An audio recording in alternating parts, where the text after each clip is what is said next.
ఈ ప్యాంక్రియాటిక్ క్యాన్సర్లో కొంచెం అర్లీ స్టేజెస్లో తెలియడానికి ఛాన్సెస్ తక్కువగా ఉంటాయి. దానివల్లే మీకు అడ్వాన్స్డ్గా వస్తుంది.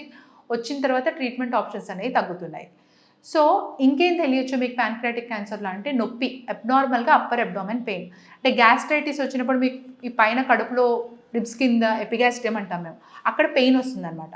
ఆ పెయిన్ బ్యాక్కి వెనక్కి కూడా రేడియేట్ అవుతుంది. మీరు స్పెసిఫిక్గా ఆల్కహాలిక్స్లో చూస్తే అక్యూట్ ప్యాంక్రియాటైటిస్ ఇలాంటిలో ప్యాంక్రియాస్ పెయిన్ టిపికల్గా ఎపిగాస్ట్రియంలో వచ్చి వెనక్కి వెళ్తూ ఉంటుంది.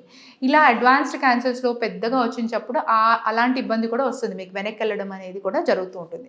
అండ్ ప్యాంక్రియాటిక్ క్యాన్సర్లో చాలామంది బాగా బరువు తగ్గిపోయి, అంటే మీరు వాలంటరీగా బరువు తగ్గాలని ట్రై చేయరు కానీ బరువు తగ్గిపోతారు.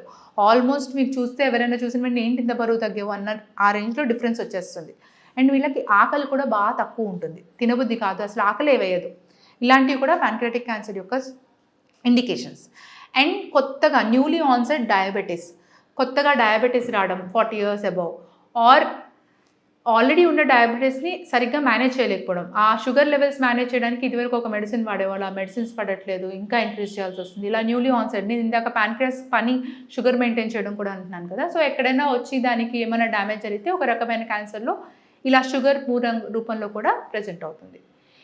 ఇవి మెయిన్గా వేగ్ సిమ్టమ్స్. కొన్నిసార్లు వాంతులు అవడం కానీ, నాసియా రావడం కానీ, ఆర్ క్యాన్సర్ ఇంకా ఎక్కువ అయితే దారి ఆ పేగు, నేను కడుపు వెనకనే ఉంటుందన్నాను కాబట్టి ఆ కడుపు మీద ఏమైనా ప్రెషర్ పడి దానికి కూడా స్ప్రెడ్ అయితే వాంతులు అవ్వడం కానీ, ఆహారం తినడానికి ఇబ్బంది అవ్వడం కానీ ఇలాంటివి జరుగుతూ ఉంటాయి. సో సింపుల్గా చెప్పాలంటే ప్యాంక్రియాటిక్ క్యాన్సర్ అంత ఈజీ సిమ్టమ్స్తో గుర్తుపట్టలేరు జనరల్గా, అండర్స్ అంటిల్ ఈ అబ్స్ట్రక్టివ్ జాండిస్ అన్నాను కదండి, పసుకలు అవడం, వాళ్ళొక్కటే కొంచెం అర్లీగా ప్రెజెంట్ అవుతారు.